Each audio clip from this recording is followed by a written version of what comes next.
दोस्तों, आज हम बात करेंगे मौर्य साम्राज्य के संस्थापक चंद्रगुप्त मौर्य की।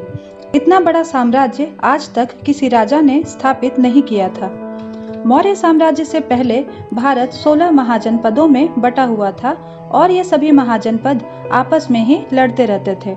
इन सब में मगध सबसे शक्तिशाली निकला और मगध पर हर्यंक वंश के राजाओं का शासन हुआ। फिर शिशुनाग वंश आया और फिर नंद वंश। अब इसी नंद वंश का अंतिम राजा धनानंद था, जिसे हराकर चंद्रगुप्त मौर्य मगध के राजा बने।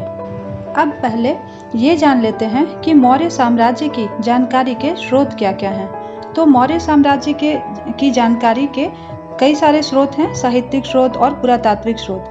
जहाँ तक साहित्यिक स्रोत की बात है तो अर्थशास्त्र, जो कि चाणक्य ने लिखा था, इसमें सप्तांग सिद्धांत, राजा के द्वारा किए जाने वाले कार्यों और प्रशासन, राजनीतिक स्थिति के बारे में जानकारी मिलती है। इसी के आधार पर चंद्रगुप्त मौर्य अपनी शासन व्यवस्था चलाते थे। तो ये एक महत्वपूर्ण स्रोत है मौर्य वंश के बारे में जानने का। दूसरा है इंडिका, जो कि चंद्रगुप्त मौर्य के दरबार में रहने वाले यूनानी राजदूत मेगास्थनीज की रचना है। इंडिका से भी मौर्य काल की प्रशासनिक और सामाजिक व्यवस्था की जानकारी हमें मिलती है। मुद्रा राक्षस, ये विशाखा दत्त ने लिखा था और इसमें बताया गया है कि चंद्रगुप्त मौर्य किस प्रकार चाणक्य की सहायता से मगध राज धनानंद को परास्त करता है और मगध का राजा बनता है। इन सब के अलावा पुराणों और बौद्ध जैन ग्रंथों जैसे कि महावंश, दीपवंश आदि से भी मौर्य साम्राज्य की जानकारी हमें मिलती है।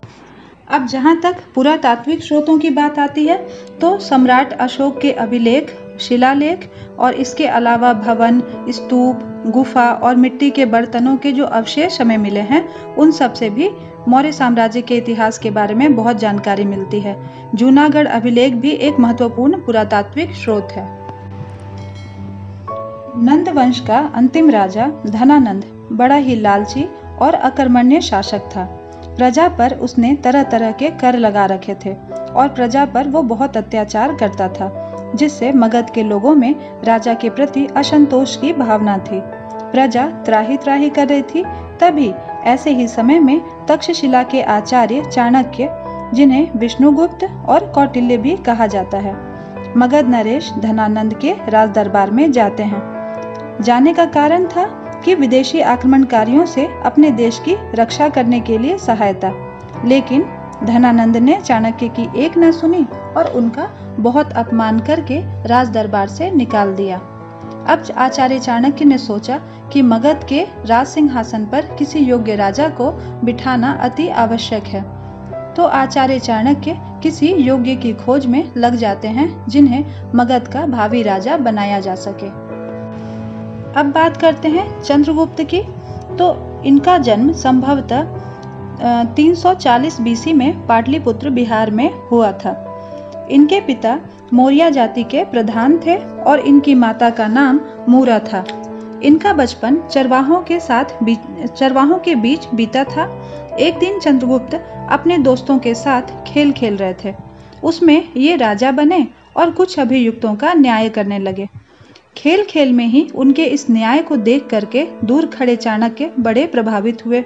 चाणक्य ने निश्चय कर लिया कि इसी बालक को मगध का राजा बनाऊंगा और उन्हें शिक्षा दीक्षा देने के लिए अपने साथ तक्षशिला ले गए। चाणक्य बड़े ही कूटनीतिज्ञ और दूरदर्शी ज्ञानी आचार्य थे। उस समय इनका बहुत नाम था। तो तक्षशिला में 8 वर्षों तक चंद्रगुप्त को हर तरह की शिक्षा दी जाती है और उन्हें हर प्रकार से निपुण बनाया जाता है। तक्षशिला में अपनी शिक्षा पूरी होने के बाद चंद्रगुप्त में एक आदर्श, सफल, सच्चे और ईमानदार शासक के सभी गुण दिखाई पड़ रहे थे। अब चाणक्य और चंद्रगुप्त ने मिलकर काफी सारे योद्धा, सैनिक इकट्ठा किए और पाटलिपुत्र पर आक्रमण किया। लेकिन मगध पर अपने पहले आक्रमण में चंद्रगुप्त पराजित हो गए थे। उन्हें समझ नहीं आ रहा था कि आखिर गलती कहाँ हुई। तभी उन्हें पास के घर से कुछ आवाजें सुनाई दी। उन्होंने खिड़की से झांक कर देखा तो एक माँ अपने बेटे को समझा रही थी कि तुमने तो वही गलती की जो चंद्रगुप्त ने की है। गर्म रोटी को किनारे किनारे से तोड़कर खाते हैं, बीच से तोड़कर खाओगे तो मुंह जल जाएगा। अब चंद्रगुप्त को तुरंत समझ आ गया कि उसे पहले मगध के सीमावर्ती क्षेत्रों पर आक्रमण करना चाहिए था, न कि केंद्र पर। महावंश से भी यही पता चलता है कि चंद्रगुप्त ने आरंभ में नंद साम्राज्य के मध्य भाग पर आक्रमण किया, किंतु शीघ्र ही उन्हें अपनी त्रुटि का पता चल गया और नए आक्रमण सीमांत प्रदेशों से आरंभ हुए। चंद्रगुप्त ने सर्वप्रथम अपनी स्थिति पंजाब में सुदृढ़ की, क्योंकि सिकंदर भारत से जा चुका था और बेबीलोन में रास्ते में ही उसकी मृत्यु हो गई थी। सिकंदर भारत में अपने यवन राज्यपाल छोड़कर गया था, तो चंद्रगुप्त ने इन यवन राज्यपालों को मार डाला और इन्हें पंजाब और सिंध के प्रांत मिल गए। अब चंद्रगुप्त और चाणक्य ने मिलकर कुछ अन्य शक्तिशाली शासकों के साथ गठबंधन किए और एक विशाल सेना तैयार की। मुद्रा राक्षस से पता चलता है कि चंद्रगुप्त ने हिमालय प्रदेश के राजा पर्वतक से भी संधि की थी।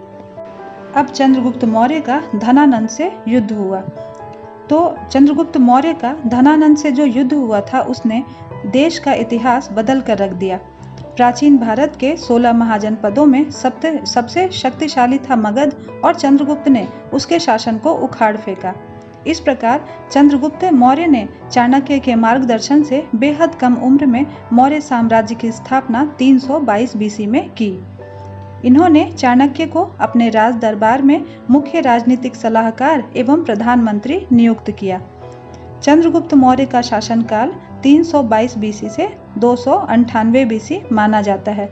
इन्होंने 24 वर्षों तक शासन किया। यूनानी इतिहास में चंद्रगुप्त को सेंड्रोकोटस और एंड्रोकोटस के नाम से भी जाना जाता है। इस बात की पुष्टि सर विलियम जोन्स ने की थी। अब मगध की गद्दी पर बैठने के बाद चंद्रगुप्त मौर्य ने साम्राज्य विस्तार करना शुरू किया। इन्होंने इतना विशाल साम्राज्य स्थापित किया कि पश्चिम में ईरान के बाद अफगानिस्तान सीमा से लेकर बंगाल सीमा तक और उत्तर में कश्मीर से लेकर दक्षिण में कर्नाटक तक मौर्य वंश स्थापित हुआ। रुद्रदामन के जूनागढ़ अभिलेख से प्रमाणित होता है कि चंद्रगुप्त ने सौराष्ट्र विजय भी की थी। तो ऐसा पहली बार हुआ था कि इतने बड़े भूभाग पर किसी एक राजा ने शासन किया हो। अभी का पूरा भारत, दक्षिण का कुछ हिस्सा छोड़कर, और पूरा पाकिस्तान और नेपाल सब मौर्य साम्राज्य के अंतर्गत आता था।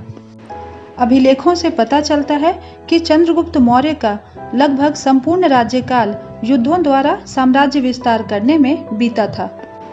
चंद्रगुप्त मौर्य का अंतिम युद्ध सिकंदर के सेनापति सेल्यूकस के साथ हुआ था। ग्रीक इतिहासकार जस्टिन के उल्लेखों से प्रमाणित होता है कि सिकंदर की मृत्यु के बाद साम्राज्य का पूर्वी भाग उत्तराधिकार में उसे प्राप्त हुआ था। सेल्यूकस सिकंदर की भारत विजय पूरी करने के लिए आगे बढ़ा, लेकिन भारत की राजनीतिक स्थिति अब पूरी तरह से बदल चुकी थी। पूरा भारत एक राजनीतिक सूत्र में बंध चुका था और केंद्रीय शासन व्यवस्था लागू हो चुकी थी, जिसमें राजा प्रधान था, यानी कि चंद्रगुप्त मौर्य जो थे वो प्रधान थे, और सेल्यूकस 300 ऐसा कहा जाता है कि सेल्यूकस 305 बीसी के लगभग सिंधु के किनारे आ पहुंचा, किंतु ऐसा प्रतीत होता है कि चंद्रगुप्त मौर्य की शक्ति के सामने सेल्यूकस को झुकना पड़ा। दोनों के बीच एक संधि हुई, जिसके फलस्वरूप एक यूनानी राजदूत मेगास्थनीज चंद्रगुप्त मौर्य के राजदरबार में आ गया। चंद्रगुप्त ने 500 हाथी सेल्यूकस को भेंट दिए थे और बदले में सेल्यूकस ने काबुल, कंधार, मकरान और हेरात के क्षेत्र चंद्रगुप्त मौर्य को दे दिए थे। सेल्यूकस ने अपनी पुत्री हेलेना का विवाह भी चंद्रगुप्त मौर्य से कर दिया।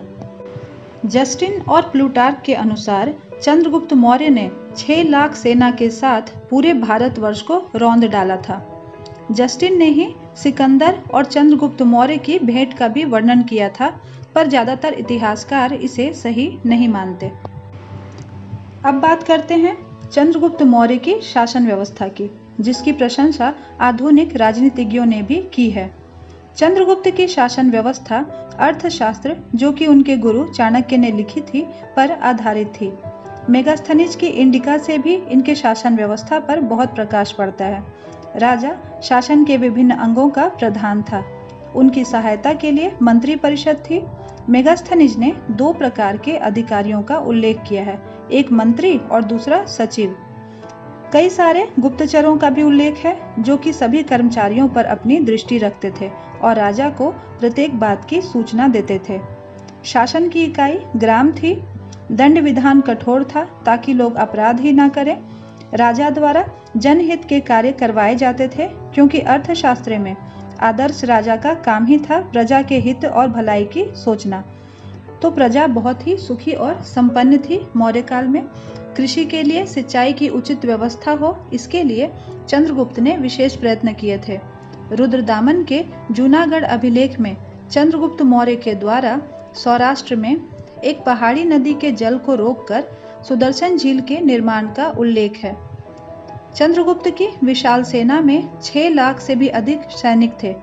सैनिकों को वेतन के अलावा राज्य से अस्त्र शस्त्र और दूसरी सामग्री भी मिलती थी, जिसके चलते इनका जीवन सुखी और संपन्न था। चंद्रगुप्त ने कई सड़कों का भी निर्माण करवाया था जो कि पाटलिपुत्र, जो कि इनकी राजधानी थी, को दूसरे राज्यों से जोड़ती थी। श्रवणबेलगोला से मिले शिलालेखों के अनुसार चंद्रगुप्त मौर्य अपने अंतिम दिनों में जैन धर्म स्वीकार कर लिए थे और जैन गुरु भद्रबाहु के साथ श्रवणबेलगोला चले गए थे। श्रवणबेलगोला कर्नाटक के पास एक जगह है। तो 298 BC की ये बात है। वहीं उन्होंने उपवास रखकर अपने प्राण त्याग दिए थे। महान शासक चंद्रगुप्त मौर्य के बाद इनका पुत्र बिंदुसार मौर्य साम्राज्य की गद्दी पर बैठा और इनके समय में भी चाणक्य ही प्रधानमंत्री थे। तो दोस्तों, ये थी चंद्रगुप्त मौर्य की कहानी। धन्यवाद।